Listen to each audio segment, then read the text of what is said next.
নমস্কার। এই ভিডিওটা নতুন মায়েদের জন্য।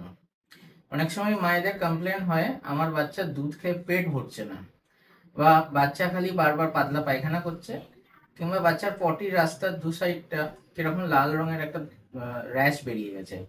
এই সমস্ত ক্ষেত্রে মেন কারণটা হচ্ছে দুধ খাওয়ানোর পদ্ধতি।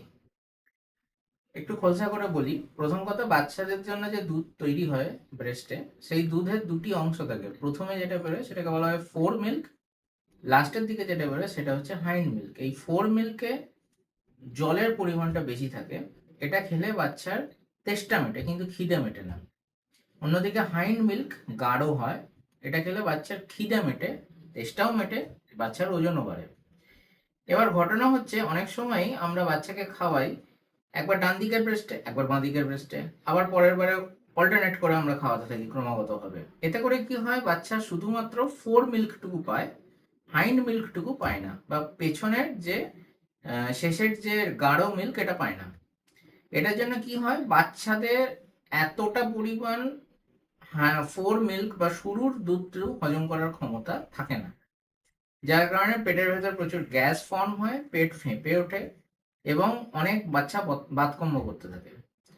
এছাড়াও এতটা ফোর মিল্ক একসাথে ডাইজেস্ট না করতে পারার জন্য পায়খানা পাতলা হয়, এবং সেই পায়খানার দ্বারের আশপাশে লাল রঙের একটা দাগ হয়ে যায় বা র্যাশ বেরিয়ে যায়। অনেক সময় হয় এগুলো খাওয়ার পরে, যেহেতু শুধু বাচ্চার তেষ্টা মিটছে, খিদে মিটছে না, তাই বাচ্চা বারবার করে কাঁদতে থাকে, আর বাচ্চাকে বারবার করে খাওয়াতে হয়। তো এই সমস্ত কিছু প্রবলেমের একটাই সলিউশন। বাচ্চাকে যখন খাওয়াবেন, একটা দিকের ব্রেস্টে প্রথমে খাওয়ালেন। একবার বাচ্চা খেয়ে দুধ শেষ নাও করতে পারে একটা সাইডে। বাচ্চার বয়স যখন 6-7 দিন গিয়ে আরো বড় বাচ্চা হয়ে যায়, তখন মায়ের যে পরিমাণ মিল্ক তৈরি হতে শুরু করে, তাতে একবার নয় 2-3 বার পর্যন্ত সময় লাগতে পারে একটা দিকের ব্রেস্ট খালি হওয়ার জন্য। তাই একটা দিকের ব্রেস্ট যখন খালি হচ্ছে না, নেক্সট টাইম যখন খাওয়াবেন আবার সেম সাইডের ব্রেস্ট থেকেই খাওয়াবেন। অর্থাৎ এবারে যদি বাম দিকে খাওয়ান, তো বাচ্চা, ধরুন আপনার বাম দিকের ব্রেস্ট খালি হলো না, আপনি বুঝতে পারছেন, তো নেক্সট টাইম যখন ফিড করবে আবার বাম দিকেই খাওয়াবেন। কিন্তু এখন প্রশ্ন হচ্ছে, যদি এইভাবে আমরা খাওয়াতে থাকি, আমাদের অন্য দিকের ব্রেস্ট থেকে দুধ পড়তে থাকে, কিংবা ব্রেস্টটা ভারী ভারী লাগে, কিংবা এই যে ব্রেস্টের যে ছুঁচালো অংশটা থাকে, যেটাকে নিপল বলা হয়, সেই নিপলটা ছুঁচালো থেকে ধীরে ধীরে ব্লান্ট হয়ে এরকম ভোঁতা হয়ে যায়, যার কারণে বাচ্চার ওইখানটা মুখ দিয়ে ধরতেই পারে না। এইরকম প্রবলেম হলে তার সলিউশন হচ্ছে, একটা পাত্রে দুধটা বার করে রাখতে হবে। কি পাত্রে রাখবেন? কাঁচের পাত্র বা স্টেইনলেস স্টিলের পাত্র, যাতে ছিপি বা ঢাকনা দিয়ে আটকে রাখা যায়। যে পাত্রটি ইউজ করবেন সেই পাত্রটা ব্যবহারের আগে 20 মিনিট গরম জলে ফুটিয়ে নিয়ে ঠান্ডা করে রাখতে হবে।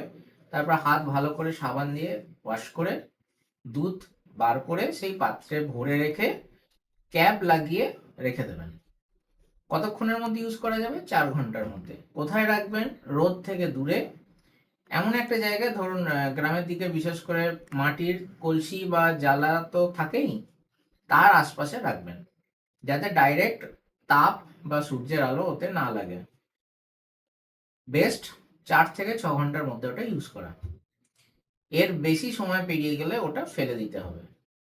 রেফ্রিজারেট করার চেষ্টা করবেন না, বা ফ্রিজে রাখার চেষ্টা করবেন না, কারণ দুধ একবার ফ্রিজে ঢোকালে তাকে খাওয়ানোর মতো উপযুক্ত করবার জন্য অনেক কিছু প্রসেস করতে হয়, যেটা সাধারণ গৃহস্থলীতে পসিবল নাও হতে পারে। কখন খাওয়াবেন সেই দুধ?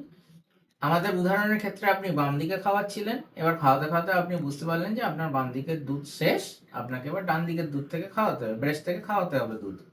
তখন আপনি ফার্স্ট ওই মিল্কটা ইউজ করতে পারেন। কিংবা আপনার যদি মনে হয় যে না, আমি বার করে রেখেছি, আমি ওটা খাওয়াবো না, বা সময় পেরিয়ে গেছে, আপনি সেক্ষেত্রে সেই দুধটা ফেলেও দিতে পারেন।